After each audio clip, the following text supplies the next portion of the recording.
Alright guys, welcome back to my channel. Uber breach again after hackers compromised third-party cloud.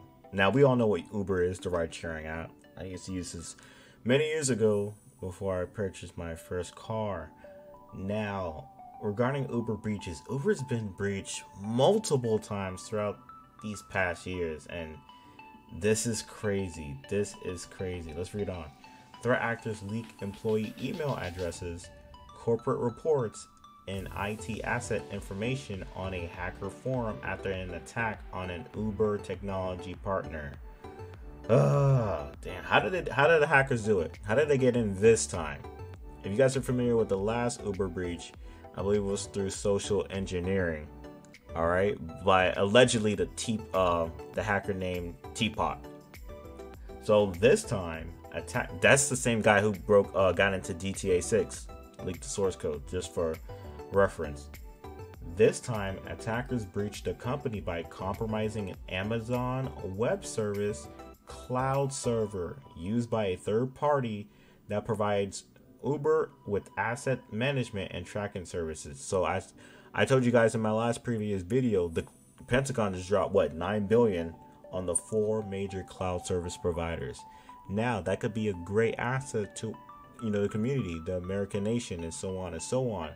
But hackers could see that as a pathway, an attack vector to launch attacks. All right. The incident happened over the weekend when a threat actor named Uber Leaks began posting data they claimed was stolen from Uber and Uber Eats. The data turned up on the breach forum hacking forum, the successor of now defunct raid forums. All right, so look, the hackers posted a number of archives that they said are source code associated with various mobile device management. All right, so they're just leaking everything. They're leaking everything. All right, these hackers, they don't care. They don't care. They got data. They're gonna leak it. They're gonna ruin the reputation of the company. They're gonna get clout, so on and so on. So again, like I told you guys earlier in the video, this is not Uber's first rodeo. And the author of this article, I forgot to give them proper credit, Elizabeth Montalbano. Shout out to her. Let's read this part right here. Ongoing security issues. This latest incident is indeed not Uber's first rodeo when it comes to data breaches, as the company has experienced several highly publicized incidents over the past several years that had significant ramifications for the companies. And actually, shout out to her, she actually links dates. In fact, previous third-party breach that occurred in 2016 and exposed the data of some 57 million customers and drivers turned into an absolute public relation nightmare for Uber. The effects are still being felt. This was what, roughly 6 years ago. 6 years ago, that breach. Let me see if she links it. Let me actually click this, by the way. Let's see. Uber security slip up. Yeah, she does. So the breach back in 2016, Uber is still facing the ramifications today. And they actually paid the ransomware. Look at this. Uber paid attackers $100,000 to delete the stolen data and keep their activity quiet. Yes, I remember this one. Uber actually paid the hackers. They complied just to put it on the rug. Just to put it on the rug. And yeah, man, this is crazy. This is crazy. Now, let's read this part. Where did Uber went wrong? For starters, the company should have immediately come clean.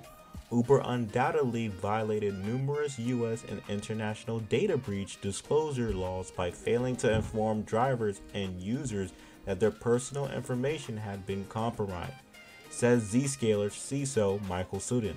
Several states and federal regulation dictate when such disclosure must be made.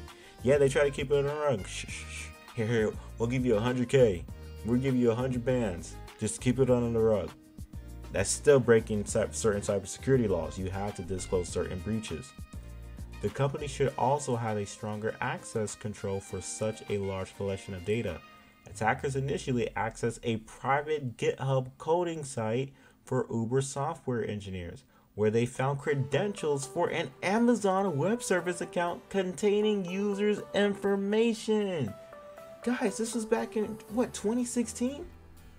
What 6 years later? What's going on? Let's scroll all the way back up. This time, the attackers breached the company by compromising an Amazon Web Service cloud server by using third party that provides Uber with asset management and tracking service. Same way. 6 years later. Oh, damn, that's not good. That's not good. That is not good. All right. And I believe, if I'm not mistaken, right after that, the breach in September 2022 with Teapot, I believe Uber, if I'm not mistaken, they started hiring more security professionals after the breach. They started like, oh, we need a budget. We need to put more into security. All right, I believe that was a thing. I can't really verify that. Man, guys. Okay. It talks about the September breach I was making reference to. Uber also experienced a significant breach in September and was forced to take some of his operations offline due to the compromise of his own internal system when an attacker socially engineered his way into an employee's VPN account before pivoting deeper into the network. That was the one with Teapot. Let me actually see. Yeah, I think this was the one with Teapot. That hacker. Yeah, around September of this year. Man. Yeah, social engineering. And actually, we talked about that. I believe I dropped a video this week about how 98% of cyber attacks are based off social engineering. And that hacker used social engineering to get into the employee's account. Man, Uber's not looking good. Uber's not looking good. All right, so we're gonna close off this article pretty soon. But let's see. No matter who's responsible, the latest Uber incident, like the one in 2016, once again highlights a third-party risk that all enterprises face when partner companies are responsible for or have access to corporate data, assets, security expert says. And actually, this might be a related topic. I don't know if you guys are familiar with that Target breach many years ago. Let me see if I can. Target breach HVAC. I'm trying to. Yeah, this was years ago. What, eight years ago? Where this article kind of looks wonky. Where Target, they got hacked through a third-party HVAC system with faulty creds and stuff like that. So the hacker was able to get into the HVAC system, which was on the Target corporate network, and pivot from that to there. So we're seeing the same thing with Uber, but we're seeing them doing it through the cloud, AWS, and so on and so on. So let's end it off with this. And I don't, is LastPass? Yeah, we still don't know the group behind this, but again, like I was telling many of my peers, there's cyber gangs out here. Many cyber gangs out here. You could go to CrowdStrike to take a look at all these cyber gangs. There's a lot, and they're gonna fight for notoriety, control, power, money, etc. They're gonna keep fighting. That's why we need more defenders out here, so we could, fight this war. And it may be controversial. Many people say we're losing the war. All right, and that's up for you to decide. But from what I'm seeing, hey, it is what it is. But let's close this off. I'm gonna read this part. Vendors and other third parties are often granted the same access as employees, but with fewer security measures, making them a weak link and therefore a popular target for threat actors. When hackers access a third-party system, they can access whatever data that system stores, even if it belongs to other organization. Dang, I just chopped that up. Basically, companies and people out there, watch out for your third-party system. Make sure you're putting strict security controls on that, so other attackers or threat actors don't use that to pivot in and hack the corporate network and so on and so on. And I'll read this. Enterprises also should be continuously monitoring their specific third-party cybersecurity posture to reduce the likelihood of attacks. That's it. Build up your cyber hygiene. Cybersecurity is a posture. All right. So make sure you're always working on it. Always making sure you're in a good stance so you could prevent major attacks like this. I mean, eventually, companies are always going to get, you're going to face a cyber attack no matter what, but have a good posture so you can handle that risk. All right. So that's that. Let's move on to the next topic. All right. So we have this, I believe he's a rapper named Diddy. I'm not too familiar on him, but I saw this in the news. His mystery mama, or I don't know how to say it, a baby mama, which is a mother. Yeah, a mother, something like that. His baby mama or child's mother is a 28-year-old cybersecurity specialist. All right, so Diddy, I believe he's a rapper, shocked the world when he revealed he had recently welcomed a new baby girl into the world. And now we learn more about the baby's mother. According to the baby's birth certificate, Love Shin Combe was born on October 15 in Newport Beach, California. Diddy is listed as a father, and 28-year-old Donna Tran is the mother. Donna goes by Dana T on most of her social, though it appears her Instagram was recently deleted. Dana works in the cybersecurity industry and appears to be a SoCal native. So I really wanted to talk about this article because you have a cybersecurity specialist linking up with I believe a popular celebrity and stuff like that. And look, it looks like her Instagram was deleted and she's going ghost. All right, so what can we learn from this? You know, this is my first time. Let me see. Can I think of another event where cybersecurity specialists, you know, met up with a celebrity?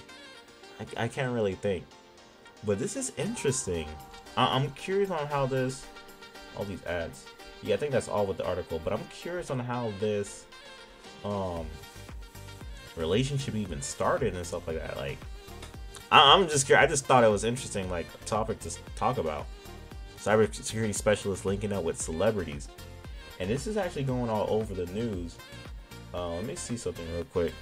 Let me type in Diddy Diddy cybersecurity. Yeah, a lot of articles are talking about it, and they keep mentioning the fact he's a cybersecurity specialist. I mean, I don't know how that links up to the, you know, whole, you know, birth of the new child, but it seems like a yeah, look at this. Everyone's talking about it. I don't know. I just thought it was interesting to talk about. You know, what do you guys think about this? My comments on this is, okay, if you're in cybersecurity, you know, you're doing your thing. We usually have a presence on LinkedIn. You usually have a LinkedIn profile. You have a social presence. But to the point where you're linking up with celebrities and making it big news like this is going to bring a lot of eyes to the industry.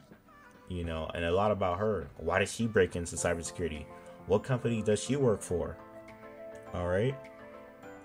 How did this relationship even start? Again, the story is still unfolding as we go. But it was just something I seen on the internet. I'm like, let's talk about this.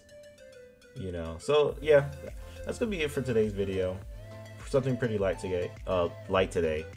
You know, cybersecurity specialists linking up with celebrities. Linking up with celebrities. I thought that was pretty cool.